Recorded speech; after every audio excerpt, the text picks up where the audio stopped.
The city stretched before me, bathed in the soft glow of flickering lights, a skyline that never sleeps.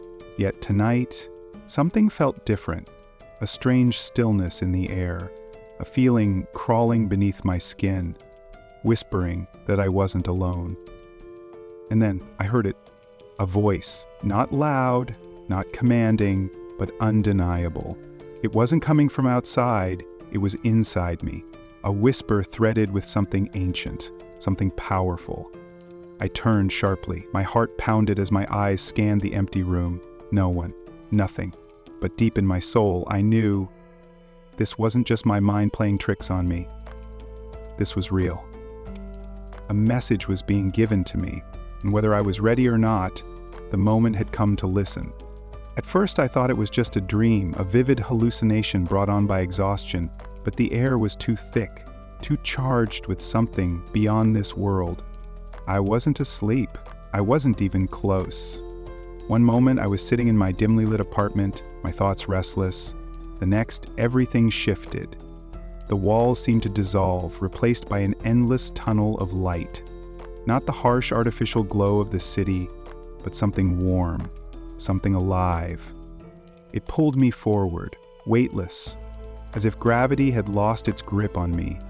And then I saw him, a presence unlike anything I had ever known. Not just light, but awareness, power, a force that filled the air with a gravity greater than the sun itself. His eyes held the weight of eternity, yet there was no judgment in them, only knowledge. A knowing that stripped me bare, revealing every hidden thought, every buried truth. My breath caught. I wanted to speak, but no words would form. Then he spoke, not with a voice, but with something deeper, a resonance that echoed through every cell in my body. You have been shown this for a reason. I trembled, not in fear, but in awe. The space around us seemed to vibrate, shifting like waves in an unseen ocean. I felt something stir deep within me, a truth I had always known, but had long forgotten.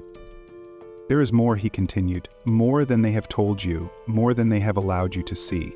The time has come to remember. And then, as suddenly as it began, the vision shattered. I gasped, jolted back into my apartment. The room was unchanged, yet nothing felt the same. The silence was deafening, but the message still echoed inside me. Something had been revealed, something I couldn't ignore. And now the real question was, what would I do with it? At first, I wanted to believe it was all in my head, a trick of the mind, a fleeting illusion. But the weight of what I had seen pressed against my chest, refusing to be ignored. I couldn't stop thinking about his words. There is more than they have allowed you to see. What did he mean? More of what? Who was hiding it, and why? I did what anyone would do. I searched. I dug into history, religion, science, even the whispers of ancient myths that had long been dismissed as superstition. The deeper I went, the clearer it became. Something was missing. No, not missing, erased. Entire chapters of truth had been rewritten, reshaped, and buried beneath layers of distraction. I found stories of people who had once possessed a deep spiritual connection, a knowledge that stretched beyond the limits of what we consider reality. They weren't just dreamers or mystics. They were warriors of the unseen, wielding an understanding of the universe that had been stolen from them. And that's when I saw the pattern. The same forces that had rewritten history had built a world designed to keep us blind, a system that thrives on keeping people disconnected from their true power, drowning in fear, division, and doubt, because a world that doesn't know its own power is easy to control. I realized then this wasn't just about me. This was about all of us. Every time someone got too close to the truth, they were silenced, discredited, made to look like a fool. History was littered with names of those who had tried to wake people up, only to be erased from the books, labeled as conspiracy theorists, radicals, or worse. And now I had seen too much. The more I spoke about what I had uncovered, the more resistance I faced. Friends called me paranoid. My posts started disappearing. My devices glitched in ways they never had before. At first, I thought I was imagining it, but when I started receiving messages from complete strangers telling me to stop, I knew this was bigger than I had ever imagined. That's when I understood the real danger of truth. It threatens those who profit from the lie. But here's the thing about truth. Once you see it, you can't unsee it. And I wasn't going to stop now. At first, I thought the hardest part would be uncovering the truth, but I was wrong. The hardest part was keeping the truth alive. The moment I started speaking out, the resistance grew stronger. It was subtle at first. Posts mysteriously disappearing, emails vanishing from my inbox, conversations being misheard by people I was certain had understood me just moments before. Then it escalated. Strangers, people I had never met, suddenly had opinions about me. Some called me a liar, some accused me of spreading dangerous ideas. Some laughed, saying I was just another voice lost in the chaos of the internet. But then there were the messages that sent chills down my spine. You need to stop. You don't know what you're getting yourself into. This is bigger than you. Walk away. Anonymous texts, blocked numbers, accounts that vanished the moment I tried to trace them. At first I hesitated. What if they were right? What if I was just making things worse for myself? But then I remembered what he had said.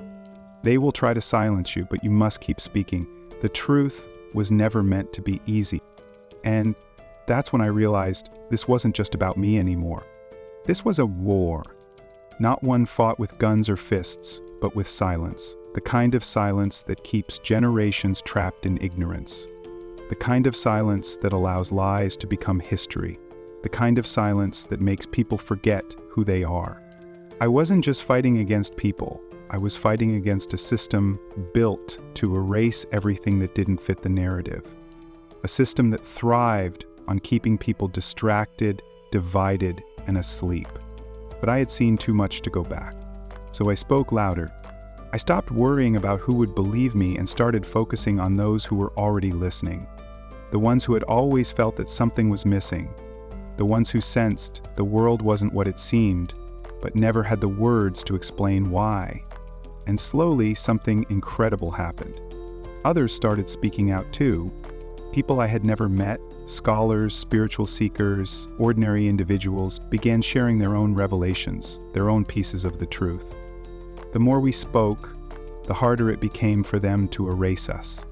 Because truth has a power that fear can't control, and I refused to be silent. At first I told myself it was just paranoia. The flickering lights, the sudden chills in my apartment, the uneasy feeling that someone or something was watching me. I brushed it off as stress, the side effect of pushing too hard against forces I barely understood.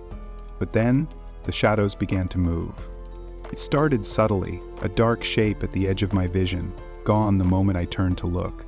The feeling of something standing just behind me, so close I could almost hear it breathing. But when I turned around, there was nothing. Until the night, I couldn't ignore it anymore.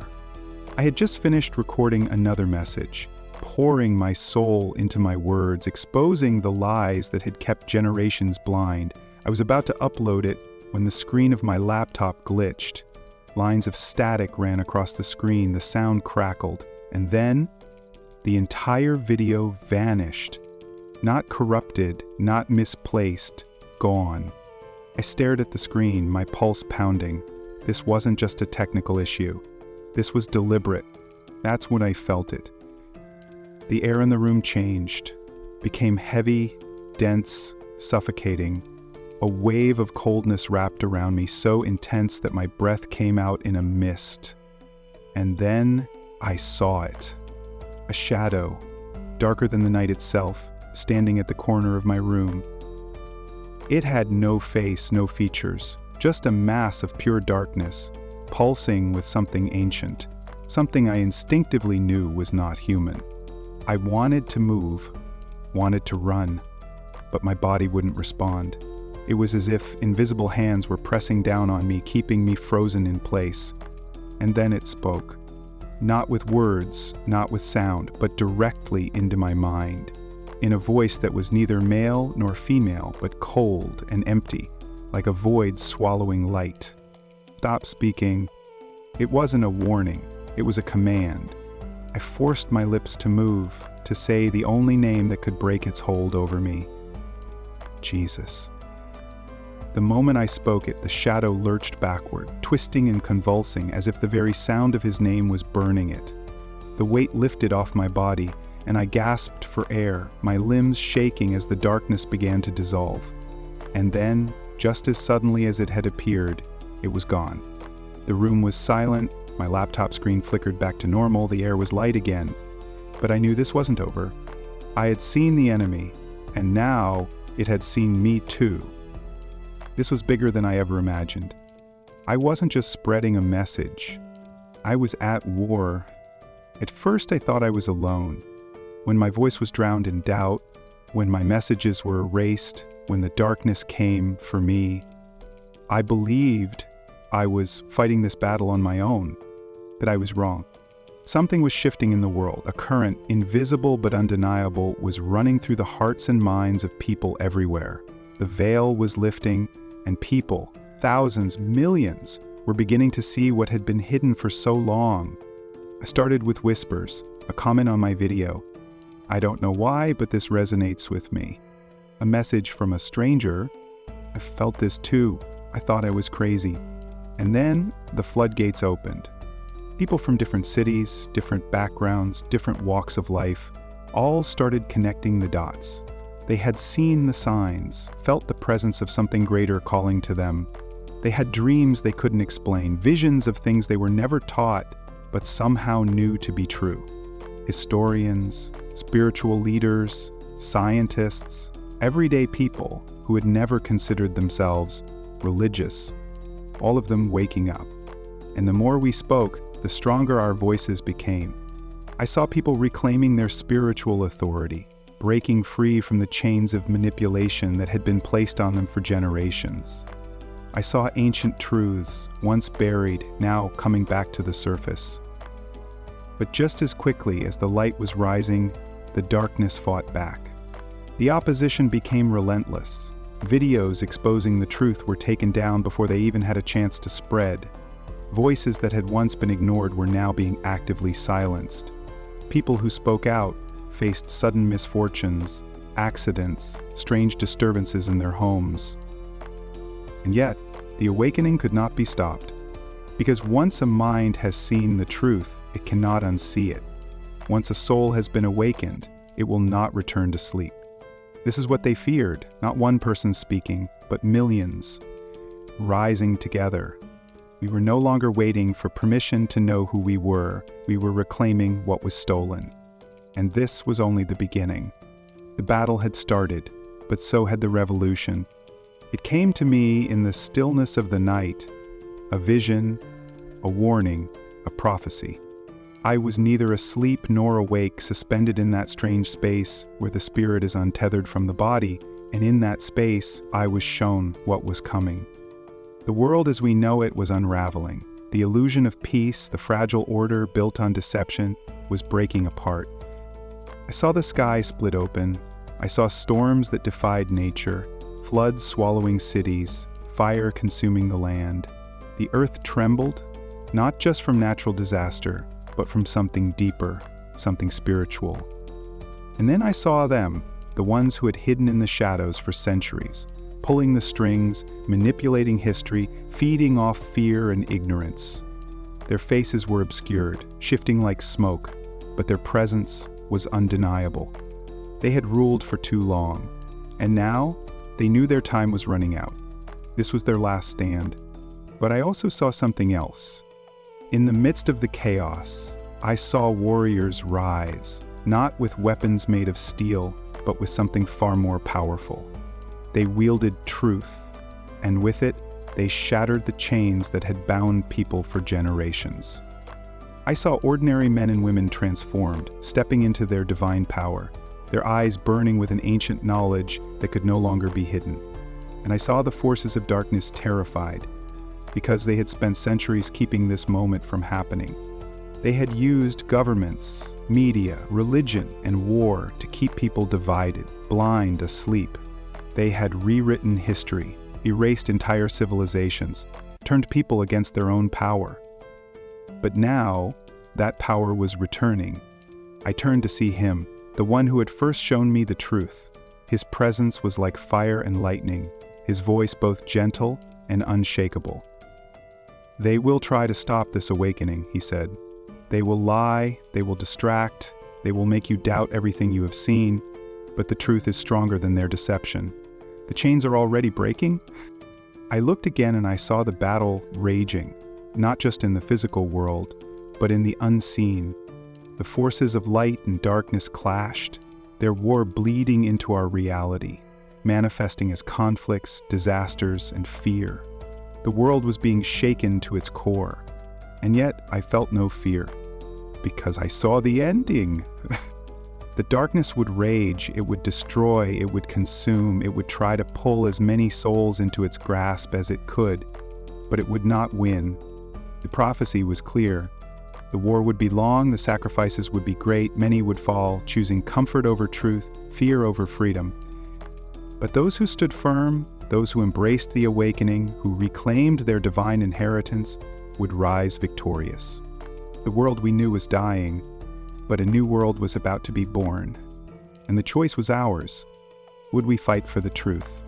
Or would we let the final battle pass us by, too blind to see what had been in front of us all along? The world is changing, you can feel it, can't you? That uneasy sensation deep in your soul, like standing on the edge of something vast and unknown. It's not just paranoia, it's not just another conspiracy theory. It's real. The war is already here. Not a war of nations, not one fought with guns and missiles, but a battle far more dangerous. It's a spiritual war, a war for your mind, your soul, your very essence. And whether you like it or not, you're already part of it. Look around. Every day you're being fed lies, misinformation, distractions, fear. They keep you entertained, exhausted, divided. Anything to stop you from asking the real questions. Who are you? Why are you here? And most importantly, what are they so afraid of you discovering? Because, make no mistake, they are afraid. Afraid of you waking up? Afraid of you realizing your true power. Afraid of what happens when enough people refuse to be controlled any longer. That's why they silence those who speak the truth. That's why they label them as crazy, dangerous, or delusional. That's why history has been rewritten, entire civilizations erased, spiritual knowledge buried under centuries of deception. They know something most people don't. They know that the moment you truly remember who you are, their power over you disappears. So now you have a choice. You can stay asleep, pretend none of this is real, go back to your comfortable distractions and convince yourself that everything is fine. That's what they want you to do. Or you can step into the unknown. You can open your eyes, embrace the truth, and become part of the awakening. But be warned, once you see, you can never unsee. The road ahead won't be easy. The world will push back, the system will try to pull you back in, your own fears will whisper in your ear, telling you it's safer to go back to sleep. But deep down, you already know there's no going back. So ask yourself, are you ready to wake up? Are you ready to reclaim what was stolen? Are you ready to fight for the truth, no matter the cost? Because time is running out. And in the end, there are only two kinds of people. Those who choose to see, and those who choose to stay blind. Which one will you be?